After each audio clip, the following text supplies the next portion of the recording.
Oui, ok, bah super. Comme ça, vous pouvez faire les captures sur seulement ce qui était important. Donc, j'ai lancé l'enregistrement. On va démarrer avec l'exercice 3. Alors, simplement, il va falloir que je garde un énoncé quelque part. Sinon, je vais avoir un petit peu de mal. Euh, bon, comment faire? Si je le mets sur une page blanche, ça va pas fonctionner. Bon, c'est pas grave. Donc, on y va. On attaque l'exercice 3. Donc, j'ai pas l'énoncé devant les yeux, mais ça devrait aller. Donc, l'exercice 3, ça concernait l'eau de Javel. Donc, on vous expliquait un petit peu ce qu'il y avait dans l'eau de Javel. On vous parlait des espèces Na+, qui sont des ions spectateurs, et le ClO- qui est une base faible. Donc, on a l'ion spectateur Na+. Donc, on va pas en tenir compte directement. Et on a la base faible qui est ClO-. Par contre, celle-ci est importante. Donc, elle appartient au couple HClO, ClO-. Je vais quand même ouvrir sur une autre page l'énoncé que je puisse voir. Hop, voilà. Donc on vous donne le pKa du HClO qui est de 7,7 et on nous demande les espèces responsables de l'eau de Javel et le pH de la solution. Hamza a quelques problèmes de connexion, d'accord. Donc on va voir s'il arrive à nous rejoindre. Donc on a le pKa du couple HClO ClO- qui est égal à 7,4. Ce qui est assez étonnant, c'est que c'est très long à se connecter sur le site du CNED et qu'une fois qu'on y est, ça va assez bien, mais bon, c'est un peu étonnant. Donc, on nous dit qu'HCl est un acide fort, HClO acide faible. Quelle est l'espèce responsable des propriétés acido-basiques? Ben, on a du Na+, du Cl- et du ClO-. Donc l'espèce responsable des propriétés acido-basiques, ça va être Cl-, puisque Na+ et Cl- n'ont pas de propriétés acides ou basiques en solution aqueuse, tout du moins. Donc ici, l'espèce responsable, c'est Cl-, la base faible. C'est une question un petit peu bizarre, bizarrement posée, mais il n'y a pas de vrai piège. Et donc on nous demande de trouver le pH d'une base faible avec une concentration C0 qui est égale à 10-2 mol par litre. Donc là on va pas utiliser la formule que j'ai donnée dans le cours, on va essayer de retrouver comment on trouve ça. Donc on met en solution un ClO- dans l'eau. Ah, il y a Or qui nous rejoint, très bien. Mise en solution de ClO- dans l'H2O. Donc ceux qui viennent de nous rejoindre, on n'a pas fait grand-chose pour l'instant. J'ai commencé à 10h15, donc vous avez tout ce qui est sur le tableau, qui est ce qu'on a fait depuis le début, hein. Donc on n'a pas fait grand-chose, donc ne vous inquiétez pas. Donc on écrit la mise en solution. Bah, ClO- qui est une base faible, plus le solvant H2O, va être égal à l'acide conjugué, HClO, plus l'eau intervient en tant qu'acide, hein, donc la base conjuguée de l'eau. Ici c'est base acide conjugué et acide base conjuguée. Hop, ça écrit pas très bien sur ce logiciel. Donc une fois qu'on a écrit l'équation, on peut calculer sa constante. Donc on a K qui est égal à ce qu'on avait appelé dans le cours la constante de basicité. J'arrive pas à écrire sur ce logiciel. Et donc la constante de basicité, on l'avait fait apparaître en fonction du KE et du KA. On avait montré que c'était KE sur KA. Et donc si on passe par les pKa, ça nous fait 10 puissance pKa moins pKe, c'est-à-dire 10 puissance 7,4 moins 14, c'est-à-dire 10 puissance moins 6,6 comme constante. Donc ça, c'est une réaction qui va être très peu avancée. Et donc, on va pouvoir se servir de l'hypothèse de cette réaction très peu avancée pour calculer le pH. Hop, réaction très peu avancée. Donc Xiec va tendre vers 0. Donc on va maintenant faire un petit tableau d'avancement et puis on va normalement s'en sortir. ClO- plus le solvant O égale HClO plus HO-. Donc on a l'eau qui est le solvant. Donc je vais faire un tableau en concentration comme d'habitude, hein. Ici il n'y a pas de changement de volume, contrairement au dosage qu'on étudiera demain matin. Donc on part de la base complètement non dissociée, et puis on la dissocie avec C0 moins Xsec, Xsec, Xsec, et donc ici on va faire l'hypothèse que C0 moins Xsec est à peu près égal à C0, car très peu avancé. C'est ici qu'on utilise l'hypothèse. Alors ici c'est Xsec et pas Xiec, c'est pareil, hein, mais... Par contre, le Xsec de HClO et de HO-, comme ils sont tout seuls, comme d'habitude, hein, je ne fais pas tendre vers 0, sinon je vais écrire que K égale 0, ce qui n'est pas très intéressant. Et ensuite, j'écris que QREC est égal à K, donc que K est égal à Xsec carré sur C0 moins Xsec qu'on a approximé à C0, fois, on a dimensionné avec une concentration standard, on en déduit Xsec, qui est égal à la racine de K C0, C0. Et donc on peut faire l'application numérique, ça nous fait racine de 10 puissance moins 8,6, puisqu'on a 10 moins 2 fois 10 moins 6,6, ça fait 10 puissance moins 4,3.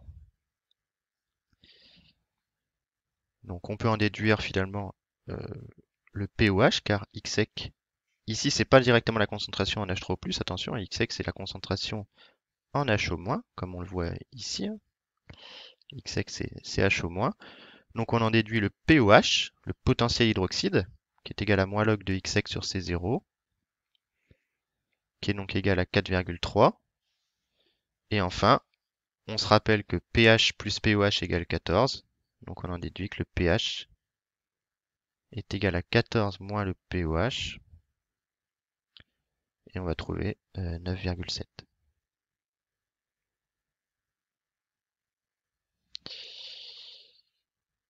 Donc voilà pour le pH. Est-ce que ça va pour le calcul du pH? Est-ce que certains avaient réussi à trouver cette valeur de pH?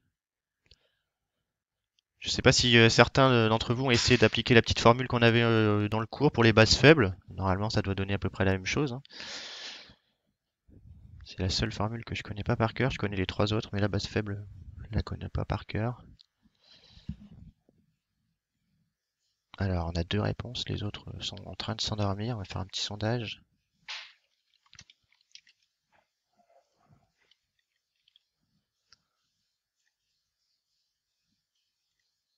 Alors, Joshua veut nous parler. Je vais vous donner la parole tout de suite. Si j'y arrive. Erreur de manip. Ok. Donc je vous rappelle, hein, si vous avez une question à poser, n'hésitez pas, vous levez la main, je vous donne la parole et puis vous pouvez nous faire part de toute question, c'est toujours intéressant. Alors Noah, je vous donne la parole de suite. Donc normalement, vous pouvez maintenant activer votre micro.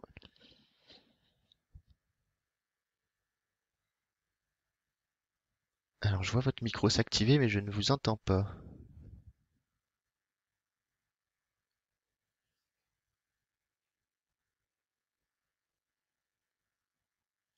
C'est assez étonnant. Peut-être que vos camarades vous entendent.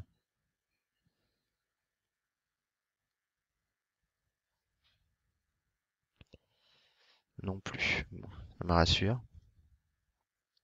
Pourtant, on voit que votre micro s'active. Sinon, vous pouvez poser votre question dans le chat. Pourquoi vous pouvez dire que CL- est une base faible alors que HClO est un acide faible? Les différentes espèces acido-basiques qu'on a rencontrées, c'est acide fort, base forte, acide faible, base faible. Alors, quand on a un couple acide-base, si on a un acide fort La base conjuguée, c'est ce qu'on appelle une base indifférente qui ne réagit pas dans l'eau. Si on a une base forte, l'acide conjugué, ce qu'on appelle un acide indifférent qui ne réagit pas dans l'eau. Par contre, si on a un acide faible, forcément la base conjuguée est une base faible. Et si on a une base faible, de fait, forcément l'acide conjugué sera toujours un acide faible. Donc si on vous donne un couple acide-base avec un pKa compris entre 0 et 14, c'est que forcément on parle d'un couple acide faible, base faible. Donc si la base est faible, c'est normal que l'acide soit faible, et inversement, si l'acide est faible, c'est normal que la base soit faible.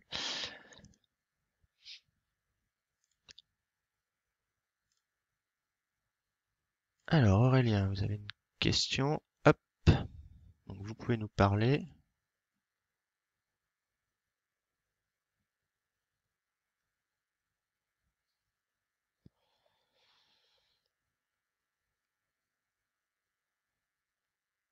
Décidément, je vois vos micros s'activer à chaque fois, mais j'entends pas. Un petit peu étonnant.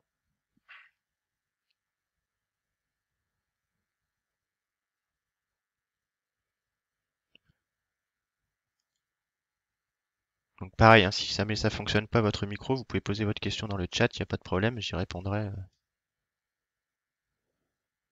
dès que je peux.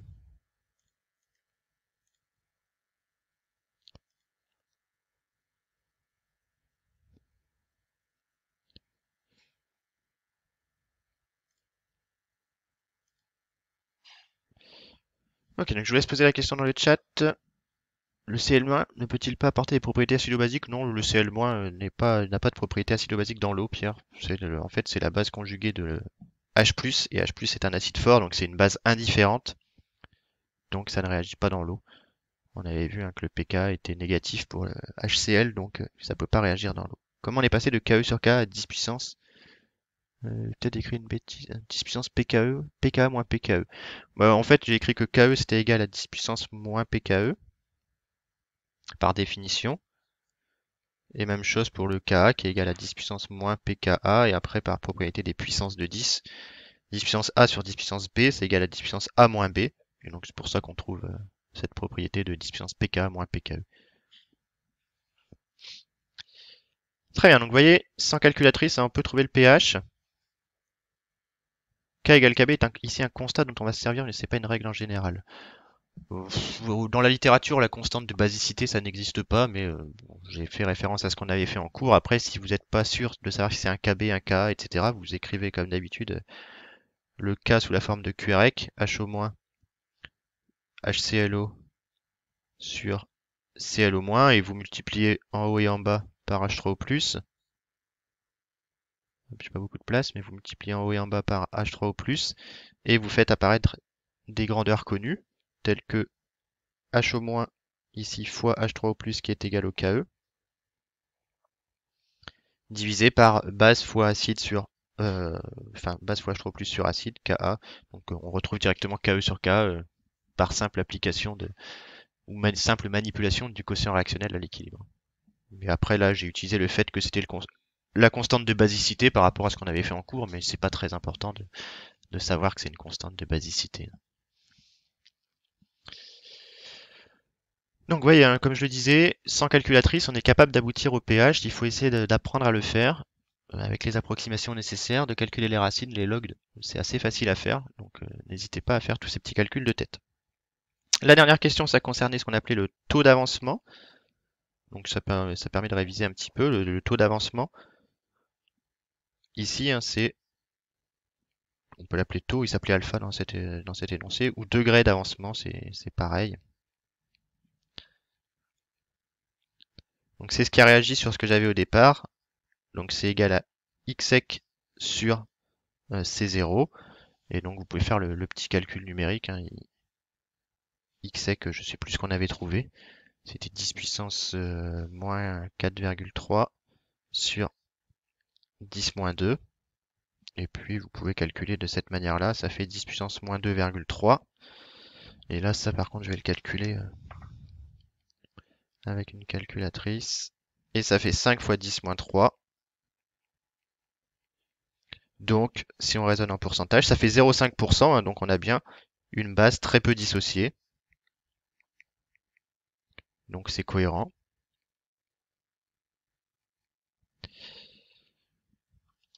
ici. Et la dernière chose qu'on pourrait faire, hein, c'est tracer le diagramme de prédominance. Et on a bien, c'était 7.4, on a bien KPH égale 9.7 qu'on a trouvé. On a bien que CL au moins est majoritaire, c'est absolument cohérent. Et je vous rappelle que pour pouvoir négliger l'autoprotolyse de l'eau, il fallait se placer en dehors de 6 et 8. Hop. Donc là, ici, c'est la zone où l'autoprotolyse est non négligeable. Mais nous, on est à pH égale 9,7. Donc, on peut la négliger. Donc, on n'a rien d'autre à faire. On a trouvé le pH, on s'arrête là. Donc, voilà pour ce premier exercice.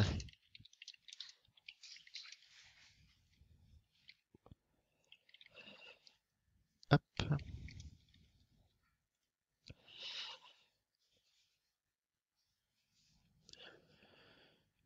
Donc c'était encore un exercice pour calculer un petit pH de solution de base faible.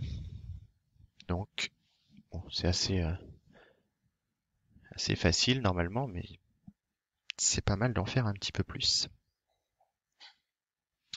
Donc on va passer à l'exercice suivant, qui est l'exercice numéro 6 sur un diagramme de distribution de l'acide tartrique. Hop. Je vais partager le fichier. Alors est-ce que Hamza a réussi à nous rejoindre ou pas?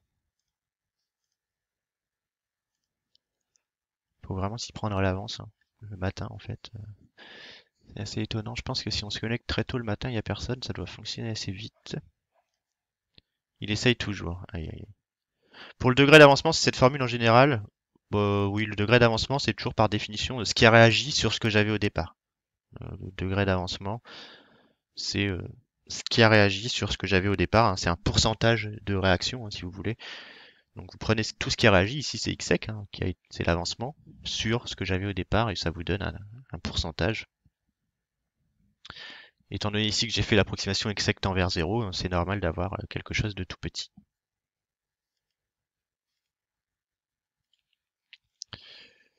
Donc, le 6, l'acide tartrique. Donc ça, c'est un petit exercice. Est-ce que je peux zoomer? Zoom. Hop. Donc, on vous dit qu'un l'acide tartrique est un diacide. Ah oui, donc si on zoome, ça zoome que sur mon écran. Ok, très bien. Donc, on nous parle de diacide, ça c'est important.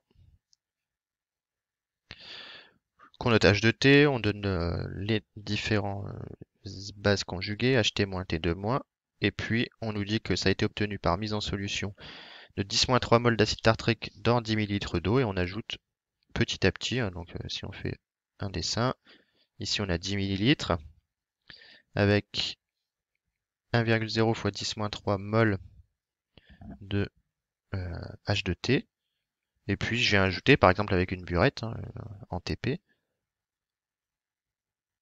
Hop. On ajoute ici de la soude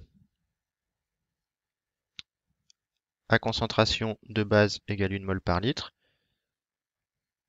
Et on ajoute petit à petit la soude dans le bécher et on mesure les différentes concentrations des espèces au cours de l'ajout. Donc montrer que la première acidité de l'acide tartrique est faible. Donc j'attends vos propositions. Comment vous avez montré que la première acidité est faible?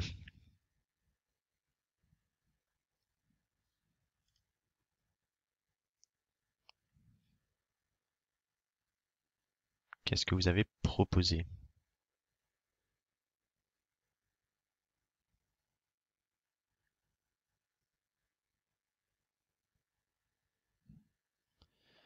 Par lecture graphique, il reste 90%. Oui, ça c'est bien. On n'a que 10% d'acide qui a réagi. Très bien. Hein, je vous rappelle qu'un acide fort, c'est un acide qui réagit totalement avec l'eau. Un acide faible, c'est un acide qui ne réagit pas totalement avec l'eau.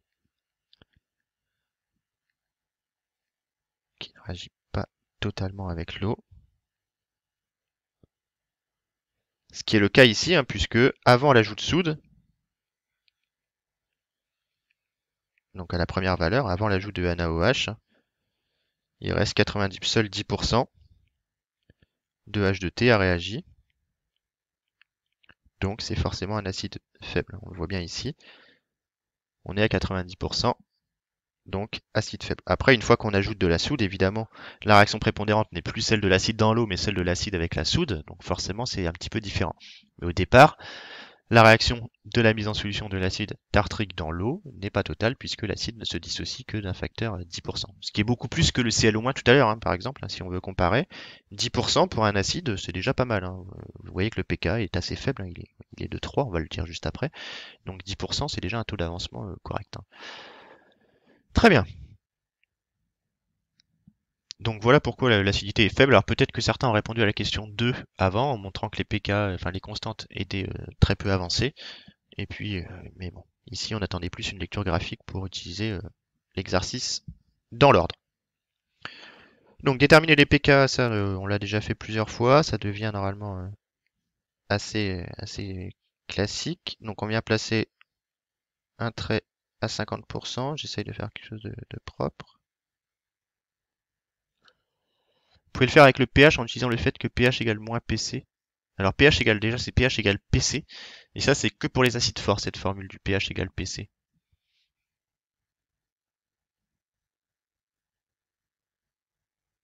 Et attention, c'est pH égale plus PC, hein, parce que PC est une grandeur positive. C'est moins log de C sur C0.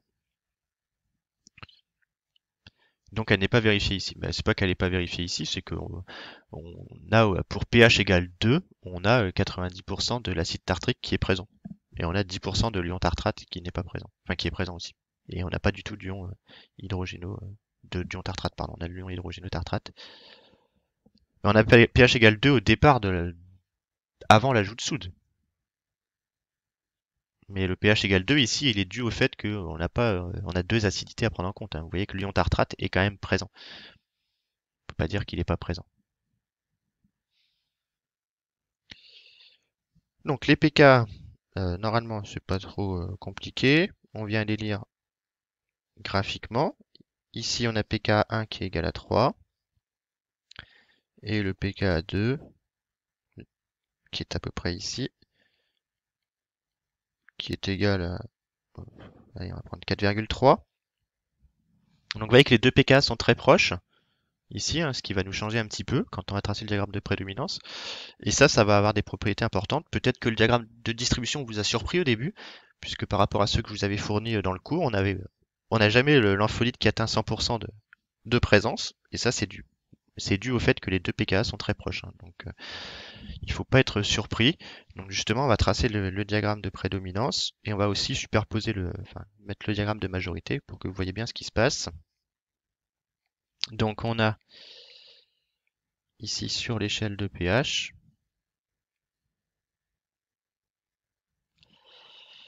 on a à 3 et à 4,3. Donc on les met dans l'ordre, toujours dans l'ordre de basicité croissante. Ça écrit très gras maintenant, c'est assez étonnant. Ça fait pas les H en entier, c'est vachement bien. Et donc si on superpose pour faire apparaître les majorités, c'est pas du tout bien fait à l'échelle mon truc là, mais hop, 2 et 4, on va faire comme si c'était bien. Et puis 3,3 et 5,3. Donc vous voyez qu'il y a une zone ici hein, de réunion des deux diagrammes de majorité. Et c'est ça qui fait qu'on n'atteint pas les 100% pour le Ht-. Donc justement, on veut essayer de calculer la constante associée à cette réaction de Ht- avec Ht-, qui est la réaction de la question 4. Alors, je ne sais pas pourquoi j'ai quelque chose de très gras maintenant. Mais... oups, ça change tout le temps. On va gommer. Donc, Ht- est un acide et une base. Je ne sais pas ce que j'ai fait pour que ce soit... Je peux plus écrire. Euh, Pourquoi il m'a fait ça? On va essayer dans l'autre sens.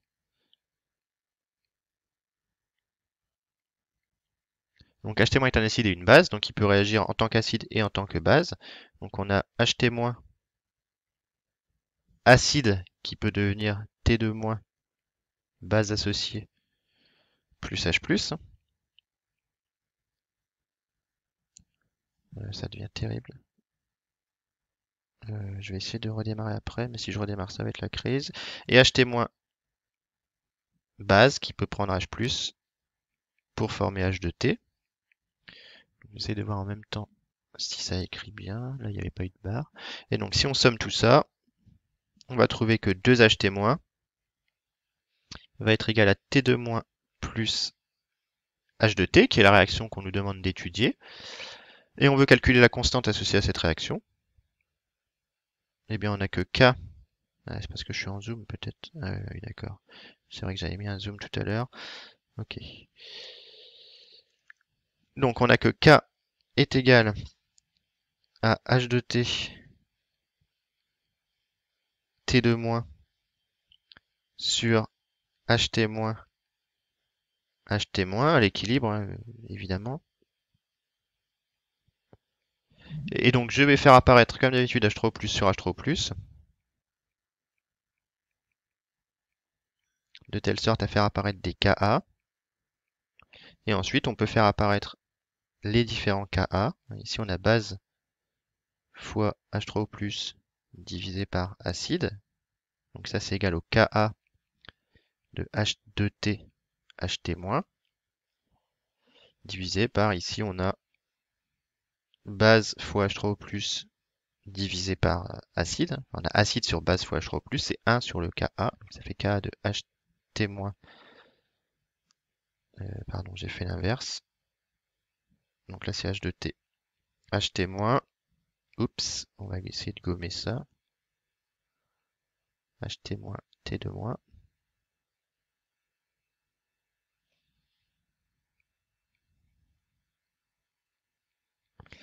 Et donc on peut remplacer comme tout à l'heure par les pK.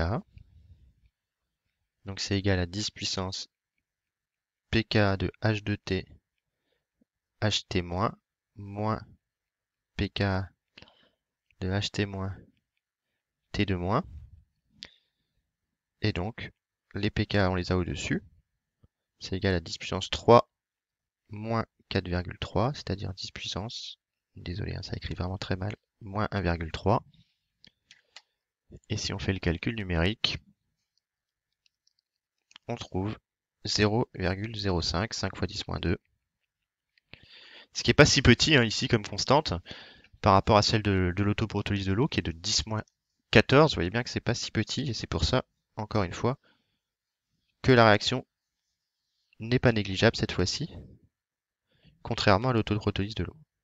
Alors Dany, je vous donne la parole de suite, si j'y arrive. Hop, c'est parti.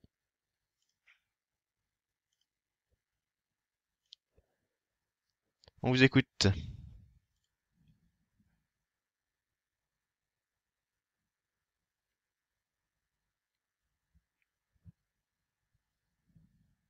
Non, vous n'avez rien à nous dire.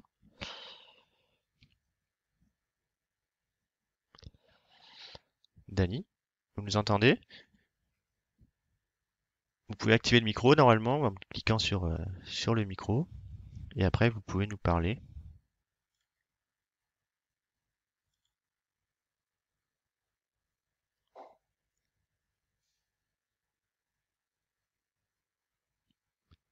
Alors pas du tout, mais je vois pas votre micro s'activer, donc il faut cliquer sur la petite icône micro à côté de votre émoticône en bas. Enfin, pas émoticône, mais à côté de votre photo.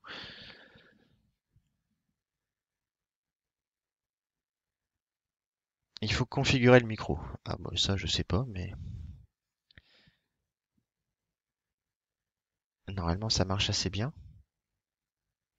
Est-ce qu'il y a d'autres questions en attendant que Dany arrive à nous parler sur cet exercice?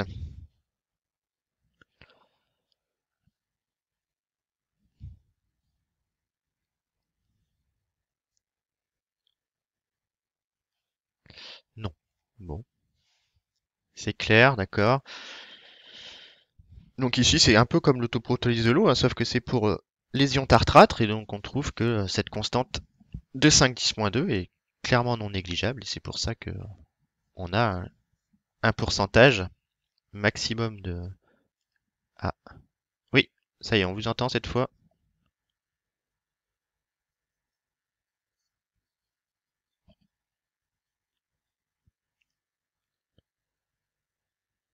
Bah, la question posée, c'est expliquer pourquoi l'ion hydrogénotartrate est susceptible de réagir avec lui-même, écrire l'équation de la réaction.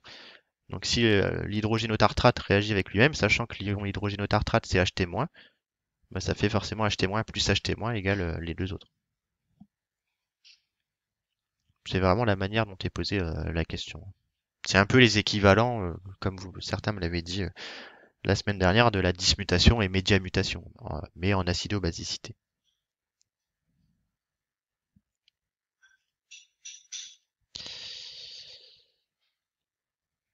Très bien, donc s'il n'y a pas d'autres questions, on va passer au dernier qui est assez rapide. Dernier petit exercice sur le CO2. Est-ce que cela porte un nom?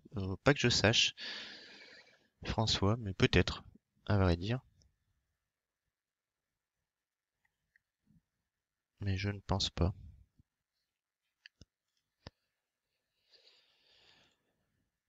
Parfait, donc on passe sur le dernier. Alors le dernier, c'est un exercice un petit peu particulier dans la manière dont il est formulé, mais il n'y a pas grand-chose à faire dessus. Donc le dernier, c'est le 7. Donc propriété acido-basique du dioxyde de carbone. Donc le dioxyde de carbone peut avoir des propriétés acido-basiques. On en parlera quand on fera le TP sur l'acidité des boissons. C'est pour ça que quand vous faites un dosage de boissons gazeuses, tel que celui qu'on fera quand vous reviendrez, le dosage du Coca-Cola, on est obligé d'enlever tout le gaz qu'il y a dans le Coca pour commencer. Sinon, bah, au lieu de doser l'acide phosphorique du Coca, on va doser le dioxyde de carbone dissous dans l'eau. Donc c'est pour ça ici que on fait cet exercice sur les propriétés acido-basiques du dioxyde de carbone. Donc on nous dit que le dioxyde de carbone peut se dissoudre dans l'eau, hein, suivant les réactions de l'équation de réaction CO2 égale CO2 aqueux. Alors on peut normalement plus formellement l'écrire sous la forme. Hop, je vais faire un tableau blanc. La forme c'est plutôt CO2 gazeux, hein, plus H2O solvant donne le fameux H2CO3 aqueux. C'est plutôt de cette manière-là qu'on l'écrit. Après, on a les couples H2CO3, HCO3-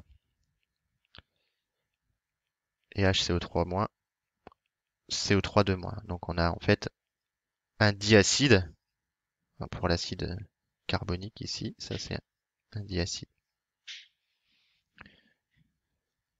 Ok. Donc nous on nous demande de l'écrire sous la forme CO2 égale CO2, mais voilà, normalement on peut le réécrire avec un H2O. Et on nous dit que le dioxyde de carbone aqueux peut donner lieu à la formation dans l'eau d'ion hydrogénocarbonate. Donc on va écrire cette réaction. Donc c'est CO2 aqueux. Donc le CO2 aqueux va devoir donner HCO3- en prenant de l'eau.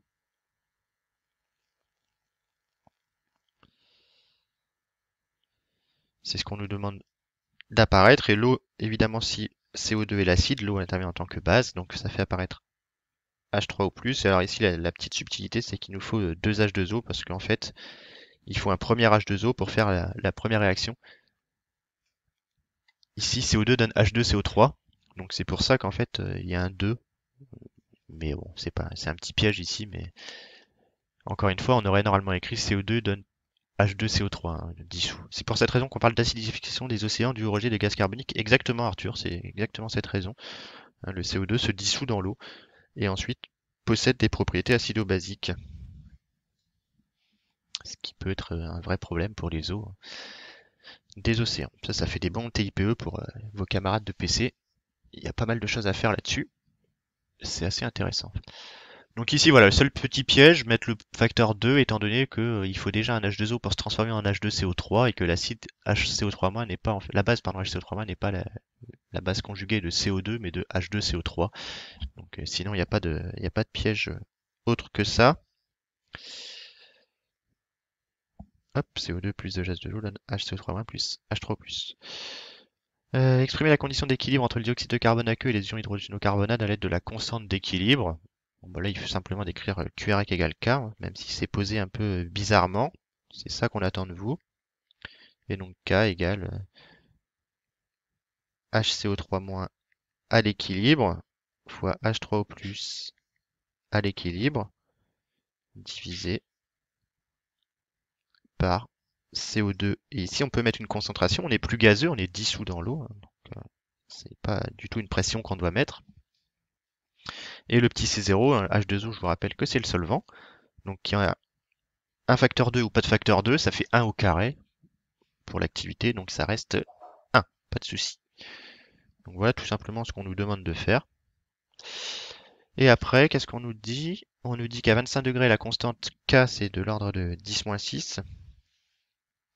Et on nous demande, lorsqu'on a dissous 10-2 moles de dioxyde de carbone dans 1 litre d'eau distillée, le pH de la solution. Vous comprenez pas pourquoi on a 2 H2O? Mais en fait, c'est simplement le fait que HCO3-, ici, c'est la base conjuguée de H2CO3 et pas de CO2. D'accord? Donc si vous mettez CO2, il faut déjà rajouter un H2O pour le transformer en H2CO3, qui lui, par contre, devient l'acide conjugué de HCO3-.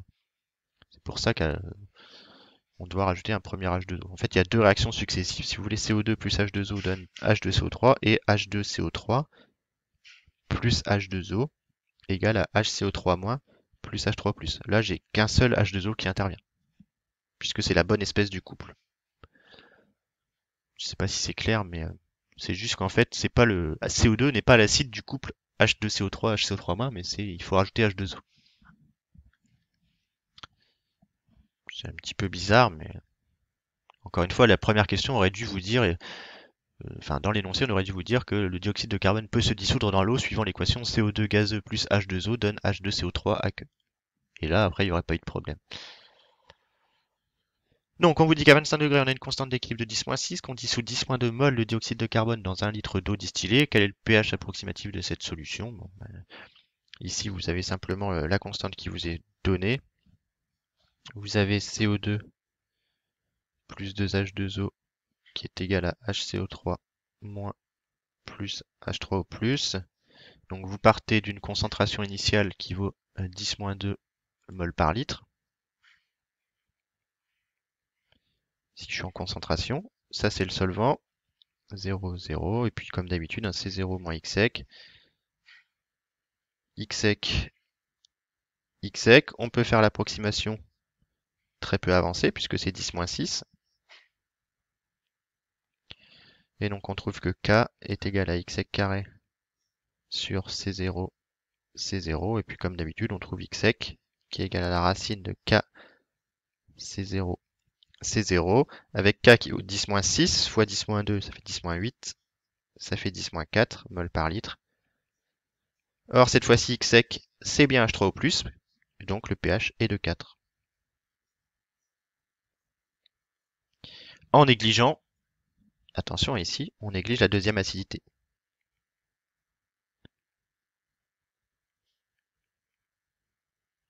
Donc ça, il faudrait le vérifier en allant chercher le deuxième pKa, du couple HCO3- CO3-2-. Si on regarde, ça vaut combien le deuxième pKa? Donc le premier il est à 6,3 et le deuxième il est à 10,3. Donc pas de souci. 10,3, on n'a pas de problème de deuxième acidité, puisque à pH égale 4, elle est complètement négligeable cette deuxième acidité.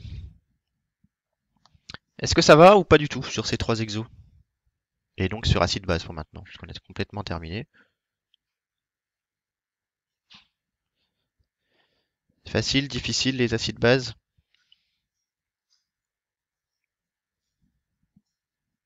Donc si vous maîtrisez diagramme de distribution, diagramme de prédominance, réaction prépondérante et calcul de pH en acido-basicité, vous savez faire tous les exos normalement. En redox, c'est plus compliqué, parce qu'il faut maîtriser diagramme de prédominance, mais aussi diagramme d'existence. Ensuite, il faut maîtriser les piles, avec notamment la quantité de charge débitée pour remonter à une durée de vie. Il faut maîtriser Nernst, il faut maîtriser les différentes électrodes de référence, il faut maîtriser les demi-équations qui sont plus dures à équilibrer qu'en acido-basicité, donc forcément c'est un petit peu plus compliqué. Comment est-ce qu'on conclut que pH égale 4? Bah, on fait moins log de x sec, Camille, puisque x sec est égal à la concentration en H3+. Et donc moins log de 10 moins 4 nous font bien 4.